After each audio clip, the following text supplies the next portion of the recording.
Okay, it says I'm live and gonna give it a minute because it looks like no one is on yet and may not be on, but at least in these beginning stages, it's nice to have someone on. Oh, looks like someone popped on. Whoever you are, if you could let me know if the sound is good and the stream is clear, would be super helpful in these beginning stages. Um, Good morning. Guess it's a little bit later if you're on the East Coast than morning. Uh,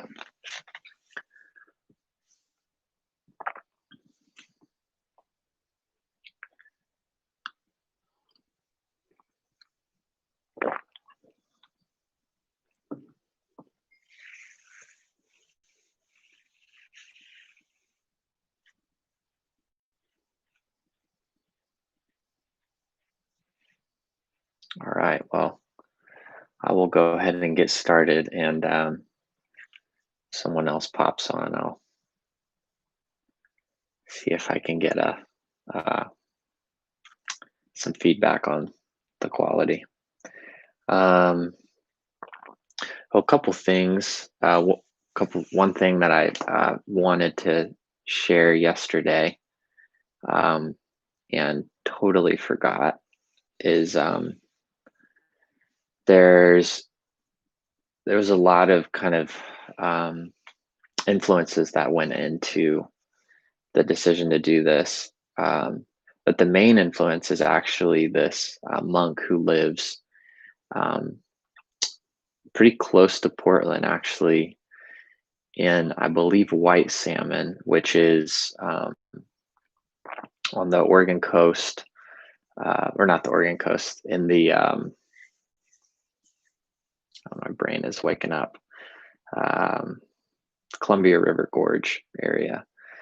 And he lives in a hermitage there. And every morning at 8 o'clock, he gets on and does a live feed like this. And he calls it morning coffee with, I think, Ajahn Siddhanto is what it's called. That's his name.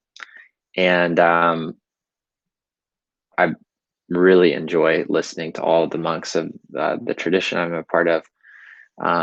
But him, and specifically, it's been really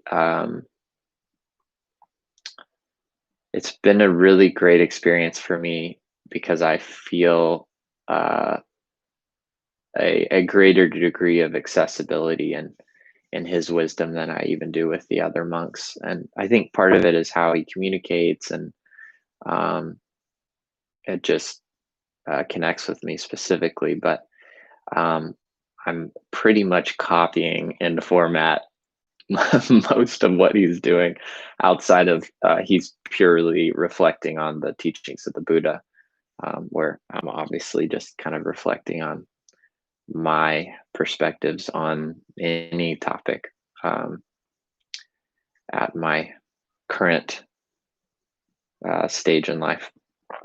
So, yeah, if you feel so inclined, please go check him out. It's every morning at 8 o'clock. He actually does an even earlier session with chanting and meditation early in the morning. And I believe he started to do some evening ones as well. And yeah, so this morning, one of the topics was on the pressure of being, which was a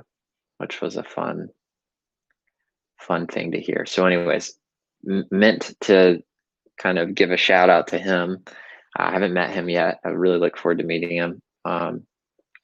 But yeah, so he's just down in Oregon, and was a huge inspiration for this, especially the format of it.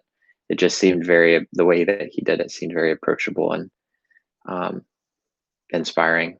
I liked the idea of getting up and having coffee and talking to whoever we get on, and just reflecting in the moment, which is what he does. He actually responds to the live feed with people that because there's usually between 60 plus people that get on and ask him questions, and he responds to them. So that was the first thing. The second thing is I wanted to read a text I got from my friend Johnny. I think he's going to be okay with this, because the text said this would have been more helpful if you were live. So I should have asked him, but knowing Johnny, he's a pretty out there, open person. When I say out there, I just mean like open. He said, sorry, this would have been more helpful if we were live. The reason sex is so heavy is because it's so powerful. Everyone can think of a time they misused sex, or how sex was misused on them, and how that might have scared them. It's also been helpful for me to look back at my upbringing and see the evangelical perspective was meant to protect for that reason. Unfortunately, it didn't allow me the chance to make discoveries on my own or explain where this thinking came from. It sort of said no sex before marriage and left it at that. So sex was this thing we put on a pedestal and didn't touch until we were starved for it. I love the way Johnny writes. Johnny, shout out to Johnny Sigma. He's an amazing songwriter and musician, and you can find him if you just put his name in YouTube.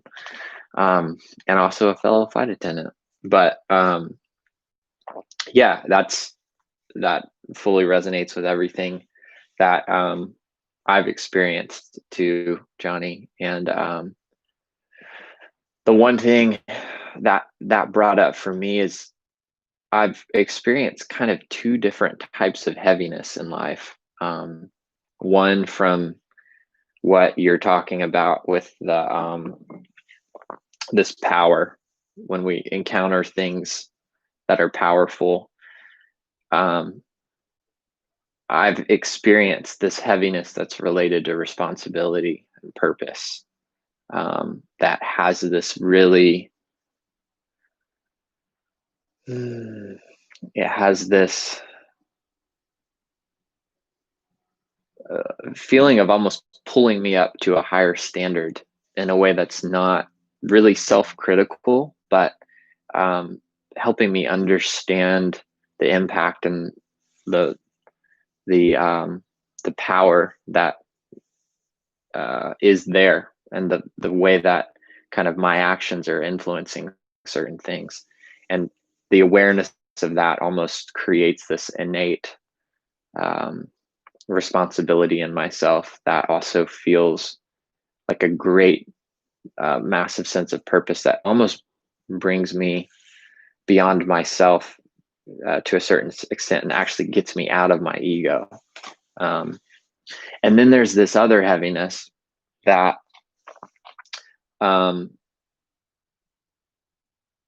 is really hard to fully articulate. But it's the type of heaviness for me that leads to inactivity and depression and anxiety. And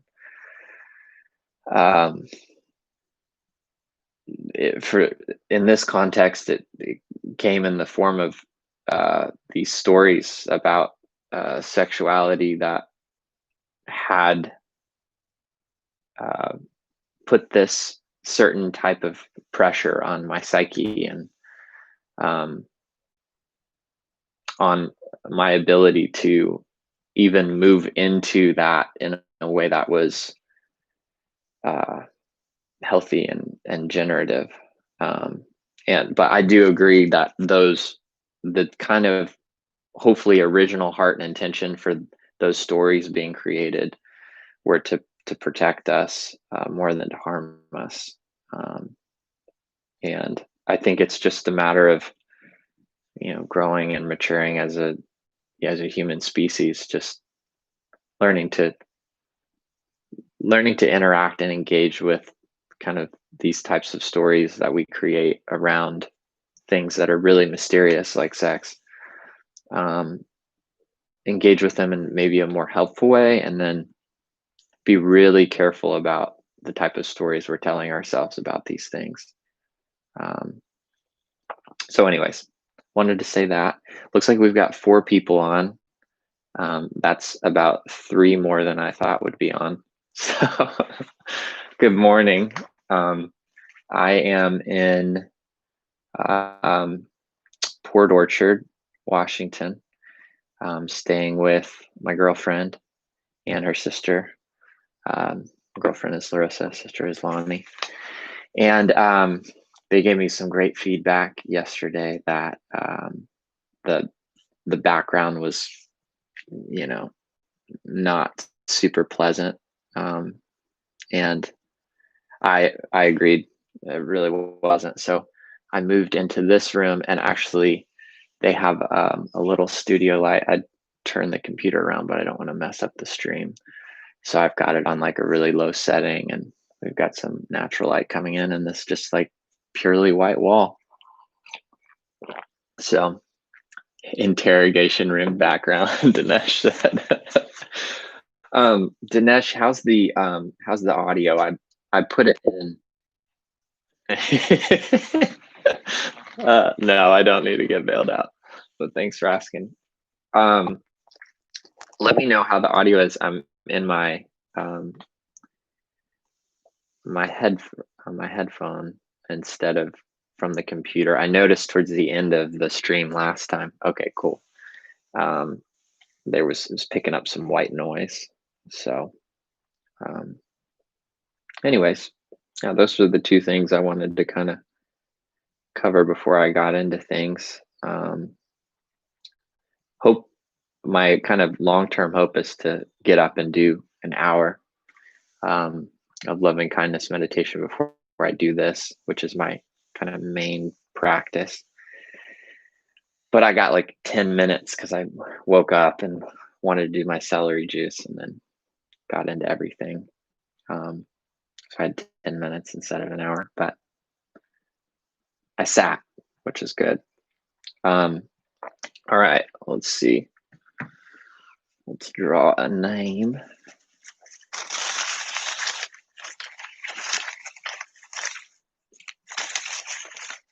See what we come up with. All right. Kara.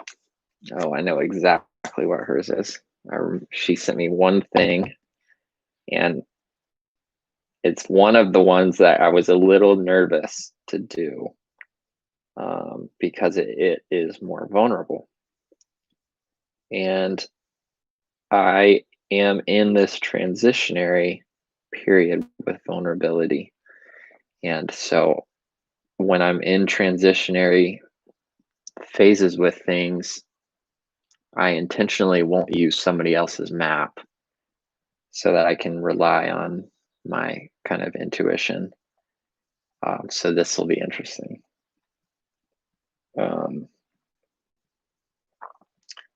Okay, Kara's, she gave me one, which is okay.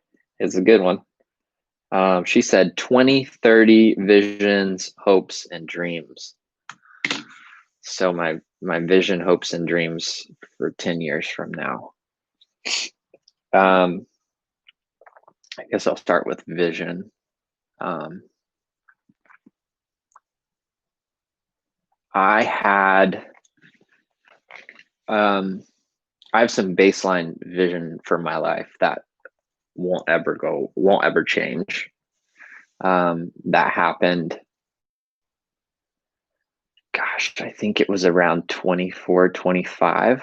I got let go of a job and given a really nice severance package and decided to take 3 months off and just relax, kind of just wake up every morning and be like, what do I want to do? Where do I want to go? And also kind of reflect on my future and what direction I wanted to head with my future. So I did that for 3 months, and a lot of stuff happened in that 3 months period. One of them was I had this really clear sense of why I was here and what I wanted to focus my life on. And um, there's a lot of different ways I've figured out how to communicate about that, but the biggest thing is I felt like I had I was aware that I had been given a certain amount of like natural capacity to be a leader. And I had been engaged in leadership culture since I was in middle school, um, and was in leadership classes and courses and everything. But one of the things I started to realize as I got into leadership roles and took those in, different facets, is that there was there was this emphasis in a lot of different areas on um, creating leaders that could multiply themselves, that could um, create new leaders, so that that leadership was kind of a cataclysmic uh, situation. And that's a phenomenal way to, if you can really fine tune your culture to really grow and spread your culture.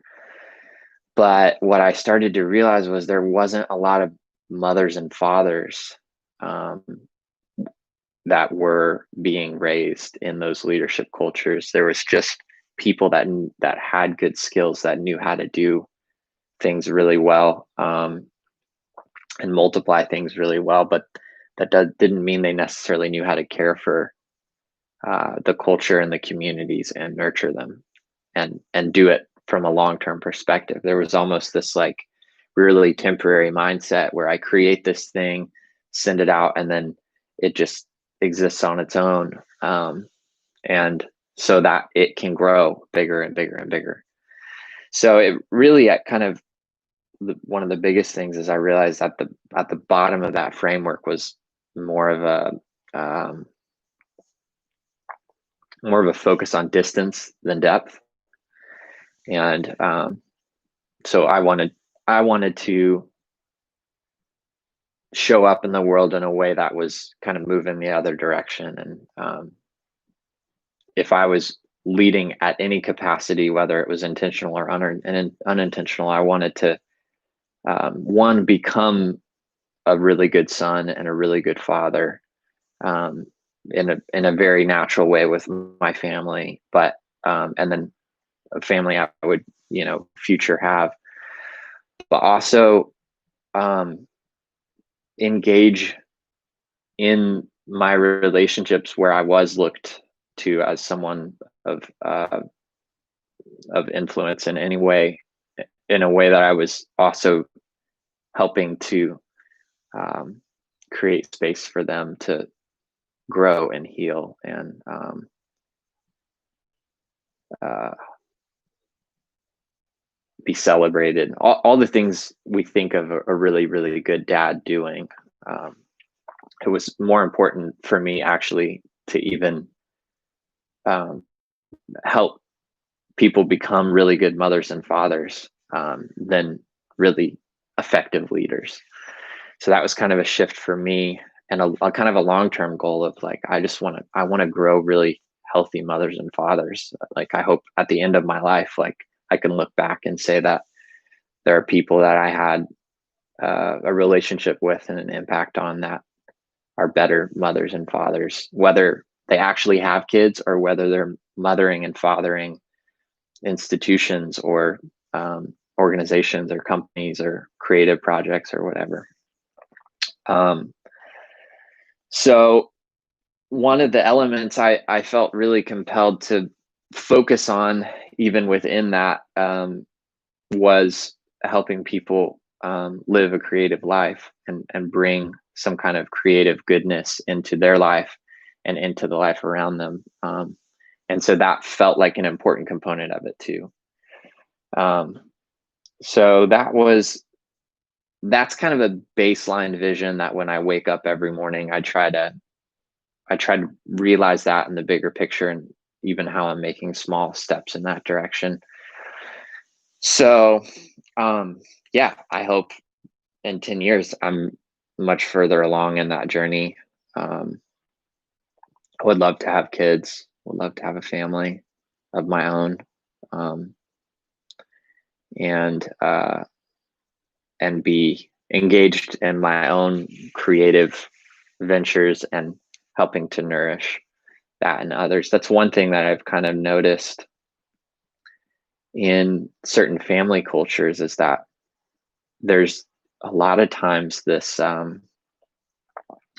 tendency to either want to see their children thrive, so they don't go after creative things or big dreams that they have, and so they like sacrifice them for their children, when in actuality, like, I think we're molded by influential people, or our parents, more by modeling the behavior that we're seeing than um, even the ideas that they have. A lot of times we react to the ideas that they have more than embrace them, at least in our 20s. So, yeah, that would be probably the biggest thing, and the thing that I hope would house any other visions and dreams and hopes.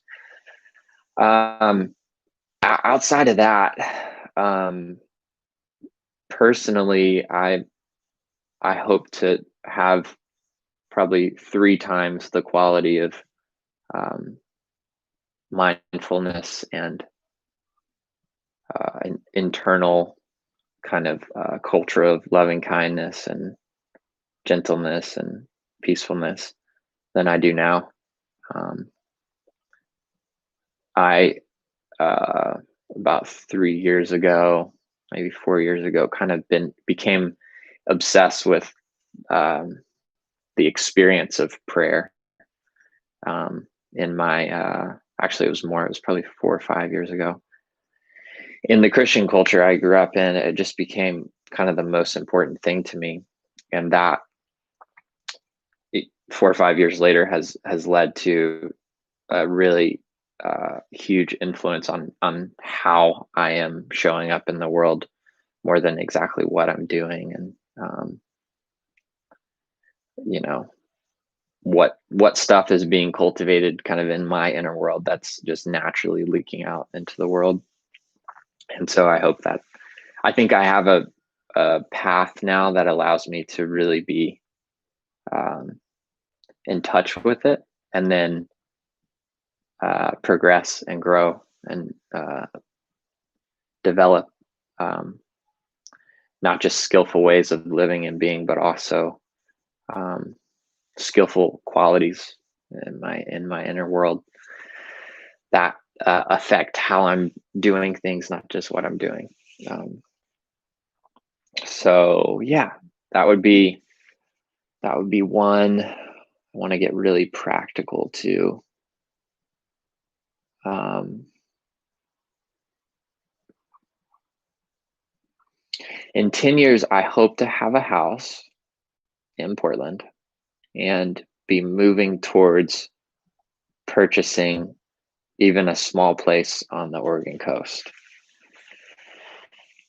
I would love to already have a kind of beach house or a house close to the beach. But yeah, my sister asked me this question, so I will go ahead and say that one of the main reasons the two of us moved to Portland from Georgia was it was an area that we wanted to raise our kids. And we kind of had this vision for raising our kids together, and she's got one. She's doing the thing. Have a beautiful, joyful, larger than life little nephew named Max James, and they are doing a deeply inspiring job of raising him. And I'm selfishly excited because I'm already learning so much by what they're doing, and they're so conscious and intentional, and care so much for how they're raising him, and it's a beautiful thing to watch. So yeah, I mean, in 10 years, I hope to be raising kids with my sister. Hope to still be flying. Hope to still be a flight attendant, but have at least 1 or 2 kind of pretty developed creative things that I'm doing on the side. Hope I'm married and have a really healthy, vibrant marriage in 10 years. else?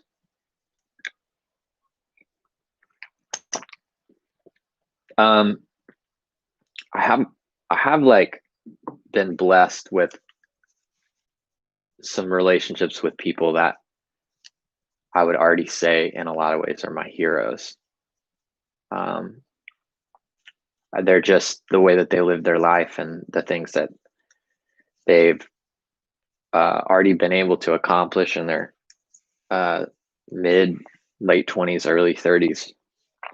And the way that I understand what success is for myself um, is really is really inspiring and really encourages me. And I'm just very thankful and grateful to have a lot of these people in my life. So I guess it would another fun vision, kind of off the top of my head, would be to have some kind of thing that we're all integrated and doing together, or at least some of us, because it's way more fun to create in a group and challenging. But yeah, it's way more fun to do that, I think, than to have solo projects. Um, yeah. What else? As far as visions, said vision, hopes, and dreams, I believe. Let's check this out. Yep.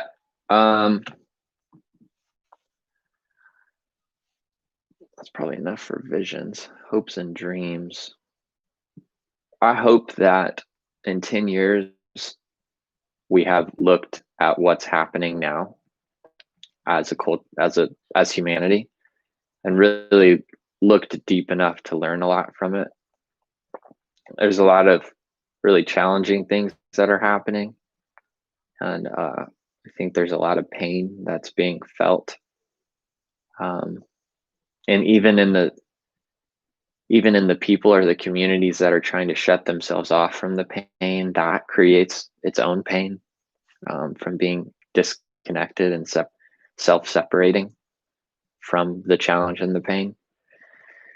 And I hope that in 10 years we've been able to really look at this time and reflect deeply on the things that are there's so many amazing things to be learned, um, from the challenges and the discomfort of what's happening right now. So I hope that we're able to gain some perspectives and then create some really beautiful things on the other side of this that help really shift our culture as humans in a different direction. Um, and it's kind of a buzzword, but in a more sustainable direction, in a way that can sustain the types of lives that we all want and hope for. Um, so that's my hope. Um, I'm naturally a little uh, pessimistic about that outcome, but hope is a powerful thing and something I want to lean on. And um, I would rather lean on a hopeful future and move in that direction with my choices in my life than um, try to be pessimistic about a possible outcome that I really don't know. That's the crazy thing, is we don't know what a year's going to look like. We definitely didn't know that this year was going to look like this. So, it could be amazing in ways that we just have no idea. Um, yeah, so I hope we learn and grow from these times in a way that is foundational. Um, yeah, dreams. Uh, as I said earlier, my kind of biggest dream is to cultivate really healthy, loving, generative families. Um, and so that would be the biggest dream, is just to have that. Um, with my sister. My parents live in Portland now too, so it's already kind of being cultivated, and to just hop in on that and be a part of it, um, and also be engaged in whatever family I kind of marry into, and then the family of close friends and relationships I have in 10 years. That's kind of the biggest dream, and everything else is kind of housed out of that. I definitely have a desire to create um, some other things, but the desire is not near as strong as um, the family stuff. Have an idea to start some kind of academy for kids that are kind of coming out of the high school experience and thrust into this really intense pressure of having to figure a lot out really quick, and not really having an intermediary avenue to help discern the next steps in a way that really affects life trajectory in a really powerful way. And so kind of creating a even short experience that can catalyze the next stage of the 20s in a way that is more constructive and productive than um, uh, hindering that potential and that growth in a lot of ways. Um, and I'm not convinced that the college academic system is a one size fits all for everyone. It wasn't for me. Um, so yeah, um, that's kind of an idea and dream. I had a idea and dream for a couple fashion lines, which is what sent me to art school, that I've put on a back burner, and I'm not feeling super passionate about it all at this stage of my life. But maybe one day.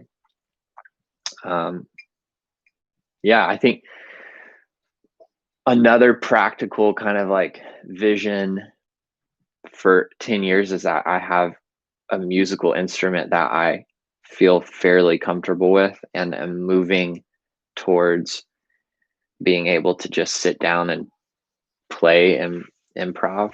Um, and I'm not doing really anything to move in that direction. So, but that's kind of been a pipe dream that doesn't have to be a pipe dream.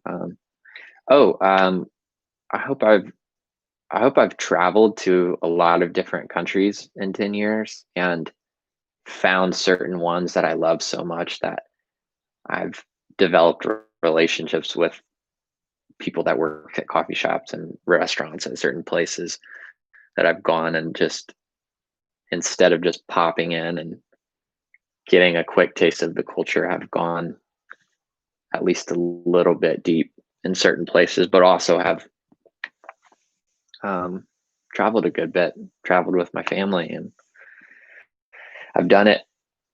I've done it a good bit before all of this COVID stuff hit, but yeah, I want to see more of the world. So maybe a really practical goal would,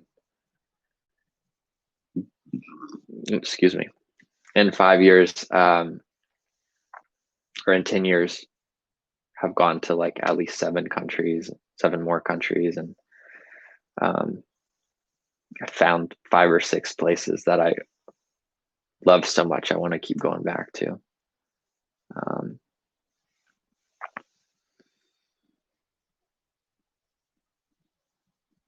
yeah, and then the last one I'll say is I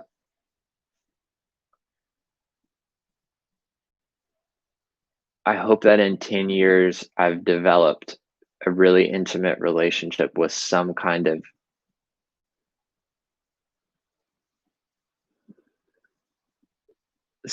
avenue where I'm able to give of my time, energy, and resources um, to really tangibly enrich the lives of others, um, especially those that are less fortunate.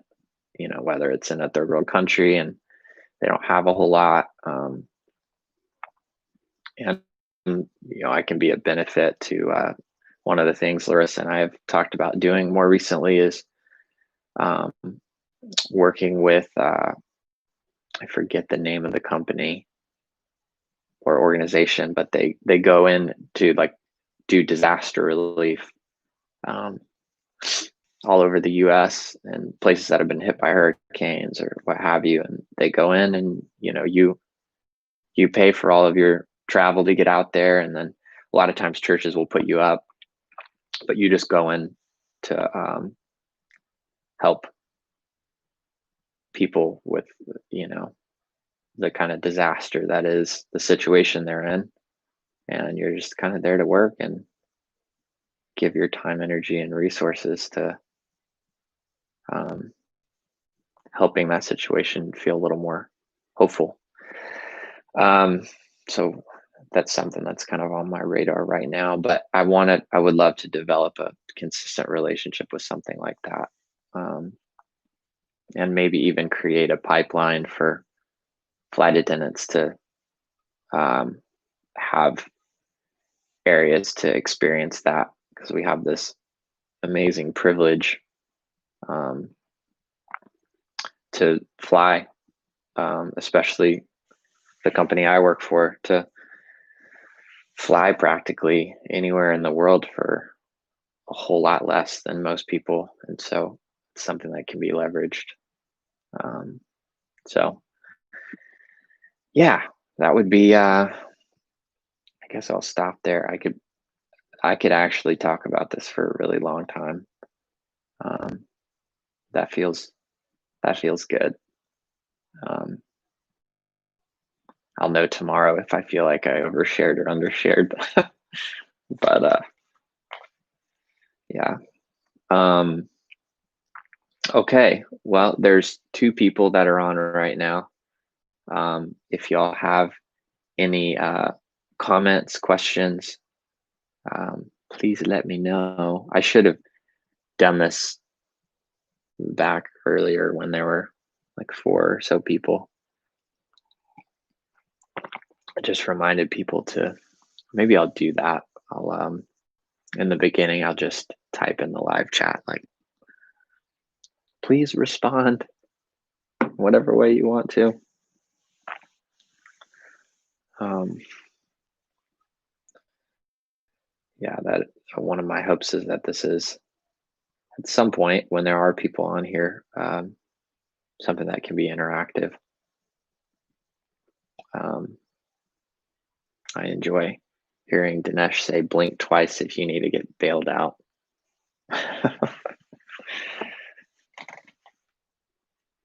So,